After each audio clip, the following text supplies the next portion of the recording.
Hey guys, I'm going to try the outdoor reading again. I don't think my neighbors are working on their wall today, so hopefully we're going to get to read a little bit longer than we did yesterday. By the way, though, we are about 45 pages from the end of the book, so start thinking about any read aloud suggestions for after this. Maybe Harry Potter? I don't know. Just send me your suggestions and we'll try and do some sort of a group vote. And I would guess sometime next week we'll be ready to start the next read aloud. All right, so shout out to Publishing Company Athenian. Thank you so much. And Pablo and Bertie, I'm on page 240 if you're reading along from home. So it was as if he was trying to tell Pablo something, but what was he trying to say? That's not going to get you very far now, is it? Said Pablo. He just kept saying mean things. The other birds cocked their heads, blinked, opened and closed their beaks, all except Rhodey, who just kept scratching the same little place on the sidewalk, as if he were tapping out some kind of Morse code, maybe. Pablo didn't know what to do. He thought back over all the years he and Bertie had been together, and all the times he had told her the things he couldn't tell Emmanuel or anyone else. Things about his non-birthday, about his Dios me bendiga, the necklace, about his own ideas of where he might have come from, and why he had been sent upon the ocean alone. Bertie knew all his secrets. They used to be safe. Are those secrets still safe? She was so quiet against his chest. Something about her silence and her stillness unnerved him. Her eyes were fixed on something in the sky. He followed her gaze upward. The cable swayed high above them, a gray snake, and across the chasm of the air, small birds were swooping back and forth. The babies, those who had survived the weeks of learning to fly, were all bigger now. Still smaller than their parents, but big enough to pop out of the nests on their own, diving and darting for their food. Pablo looked over at Bertie. Her eyes were steady. She wasn't following the fly lines of the little birds. Was she looking maybe at the grotesque? Maybe. It was impossible to tell. Together they stood looking up. The steel cable began to shimmer, undulating back and forth. Pablo heard the building around him groan and sigh. Then, Pablo could have sworn for the rest of his life that the grotesque had shifted on the stone ledge. It turned.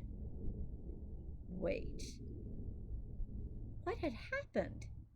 It turned its head high in the air above them, and as Pablo watched, totally in disbelief, muscles rippled under the scaly stone chest.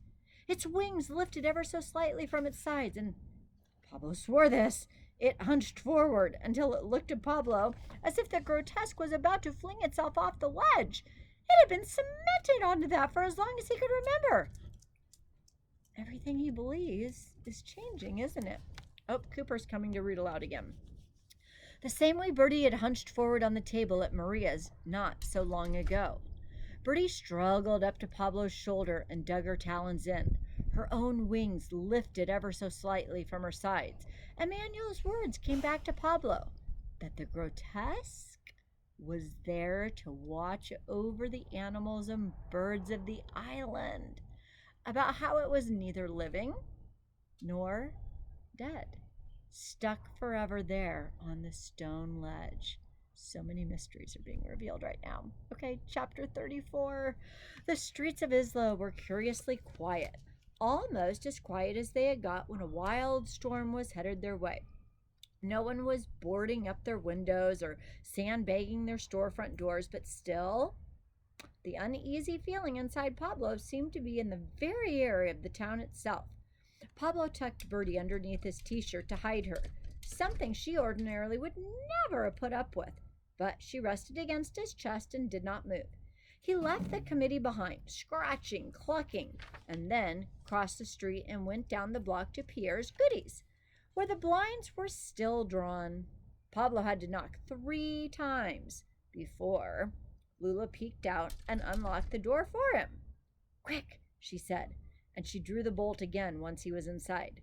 Bertie poked her head out of the top of Pablo's t-shirt in greeting, but made no move otherwise. Elmira Toledo was holding forth on the television screen. Her hair was brushed today, and her trench coat was buttoned all the way to her neck. But if you looked closely, there was still that manic gleam in her eye. She appeared to be standing on a promontory of some sort, and huge waves were crashing ominously behind her.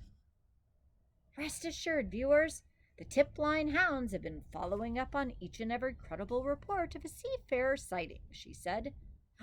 Tip line hounds? Lula said. Now that's a new one. A new and nasty one, Pierre said.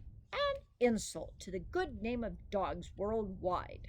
Pierre had never been one to either notice or compliment any of the Isla dogs, and he protected his pastries against strays with an iron fist. Just look at how he'd gone running after the little elephant ear thief, and how grudgingly he'd put out food for him only when Lula pressured him into it. It seemed the winds of change, they were literally changing everything. An extremely credible tip came in just last night, Elmira was saying, and that is why my camera crew and I find ourselves here on the Outer Banks. Mon Dieu, said Pierre. That was my tip. I called that one in. His face turned red with pride. Remember, they're sending in false tips?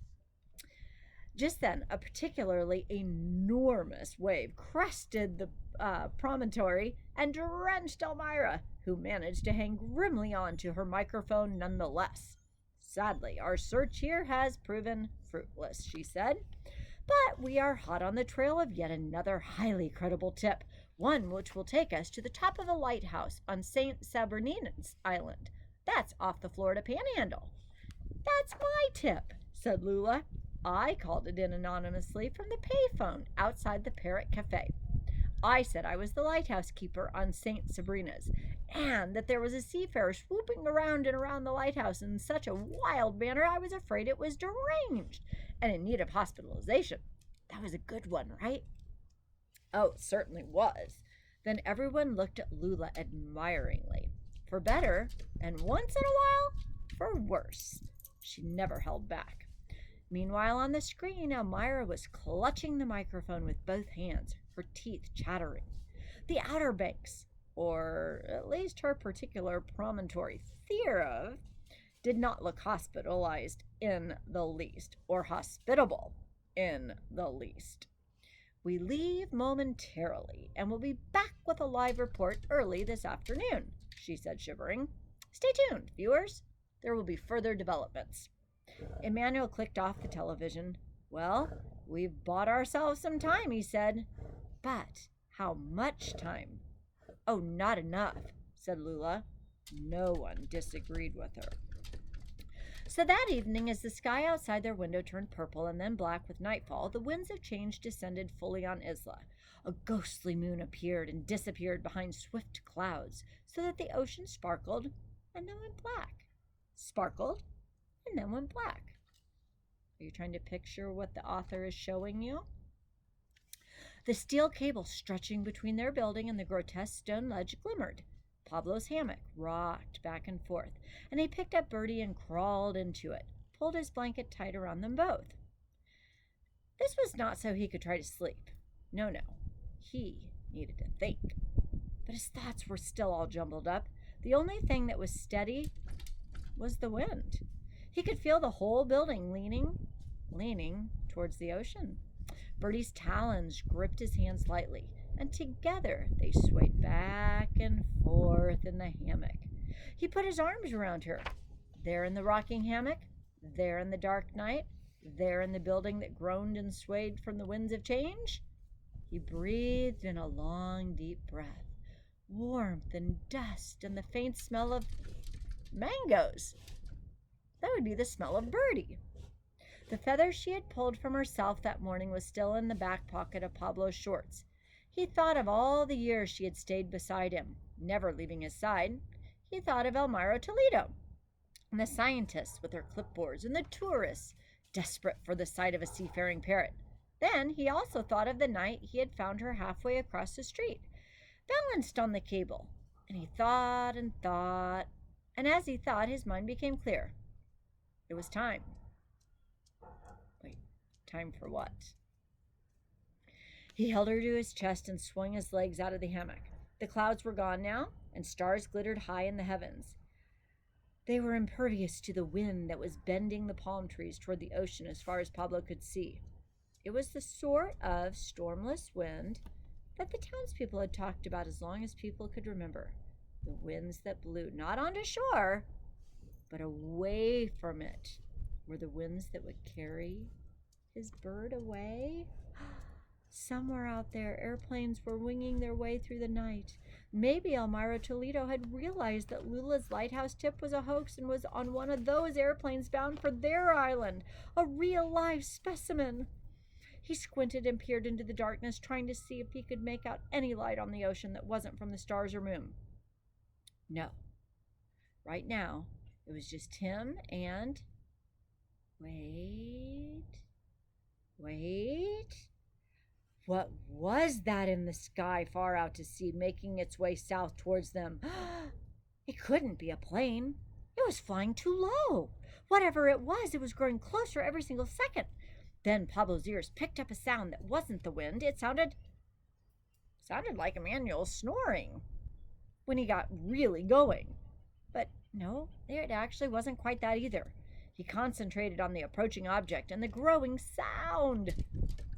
I should really stop right there, don't you think? Helicopter! That's what it was. Okay, I am going to stop right there. Why is the helicopter coming? Who's on the helicopter? And don't forget, if you've got a suggestion for the next read aloud for me to start looking in the audiobook section of the library for, send that out on Seesaw as well. Have a great afternoon, guys. Bye.